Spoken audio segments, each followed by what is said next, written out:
Sorrow, God's plowshare. Sorrow is better than laughter, for by the sadness of the countenance the heart is made better. Ecclesiastes 7:3. When sorrow comes under the power of divine grace, it works out a manifold ministry in our lives. Sorrow reveals unknown depths in the soul and unknown capabilities of the experience and service. Gay, trifling people are always shallow and never suspect the little meanness in their nature. Sorrow is God's plowshare that turns up and subsoils the depths of the soul, that it may yield a richer harvest. If we had never fallen or were in a glorified state, then the strong torrents of divine joy would be normal force to open up all the soul's capacities. But in a fallen world, sorrow with despair taken out of it is the chosen power to reveal ourselves to ourselves. Hence, it is sorrow that makes us think deeply, long, and soberly.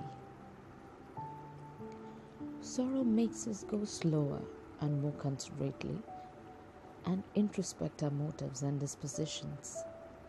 It is sorrow that opens up within us the capacities of the heavenly life.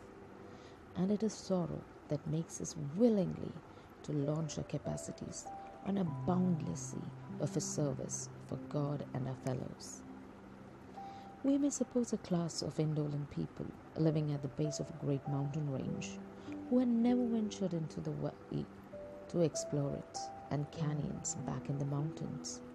And someday, when a great thunderstorm goes careening through the mountains, it turns the hidden glens into echoing trumpets and reveals the inner recesses of the valley like the convolutions of a monster shell. And then the dwellers at the foot of the hills are astonished at the labyrinths and unexplored recesses of a region so nearby and yet so little known. So is it within many souls who indolently live on the outer edge of their own nature until great thunderstorms and sorrow reveal hidden depth within that were never hitherto suspected. God never uses anybody to a large degree until after he breaks that one all to pieces. Joseph had more sorrow than all the other sons of Jacob, and it led him into a ministry of bread for all nations.